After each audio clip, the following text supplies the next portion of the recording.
অপরাধ করলে এবং অপরাধের শাস্তি যদি যথাযথ হয় সেটা সবার জন্যই দৃষ্টান্ত হয়ে থাকবে। কেউ অপরাধী না, কাউকে আপনি জোর করে রাষ্ট্র ক্ষমতাকে কাজে লাগিয়ে অপরাধী বানাবেন, সেটা তো মানুষ সেটাকেও গ্রহণ করে না।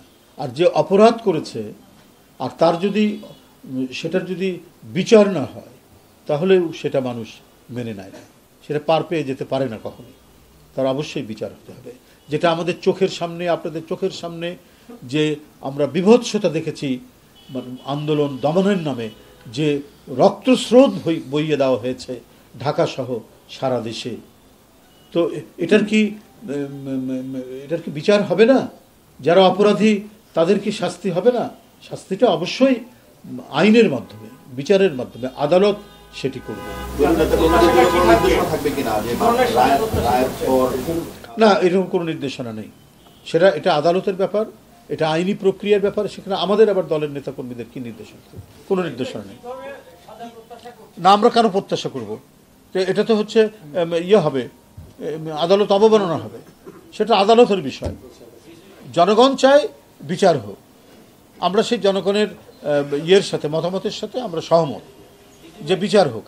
একটা দেশে আশ্রয় দিয়ে যদি সেইখান থেকে, এবং তিনি একেবারে ফৌজদারি আইনে অভিযুক্ত একজন ব্যক্তি, টানা তৃতীয়বার অর্জন করেছে দেশের সেরা সুপার ব্র্যান্ড স্বীকৃতি বসুন্ধরা টিস্যু।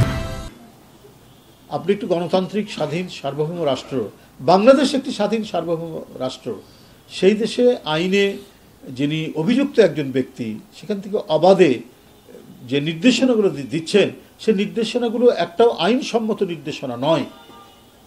মানে জ্বালিয়ে দাও, পুড়িয়ে দাও, সবগুলোই হচ্ছে ভয়ঙ্কর আইন বিরোধী আউটল টাইপের আপনার নির্দেশনা।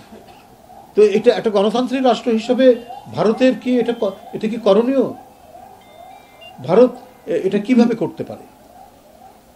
কি তিনি একটা বড় রাষ্ট্র বলে কি আশেপাশের যেগুলো ছোট রাষ্ট্র, আমরা তো জনগণের বিচারে তো আমরা ছোট রাষ্ট্র নই। একটা স্বাধীনতা, একটা যুদ্ধ, 30 লক্ষ মানে মানুষের জীবনের বিনিময়ে একটা স্বাধীন রাষ্ট্র। আপনি সেই রাষ্ট্রের মানুষ কি চায় সেটাকে বিবেচনা না করে আপনি, ঠিক আছে, একজন পলাতককে, অপরাধীকে আশ্রয় দিয়েছেন, কিন্তু তাকে বাংলাদেশের বিরুদ্ধে নাশকতা করার সুযোগ দিচ্ছেন। এটা তো একটা মানে আইনসম্মত কোনো আচরণ হলো না ভারতের দিক থেকে। এটা অত্যন্ত দুঃখজনক।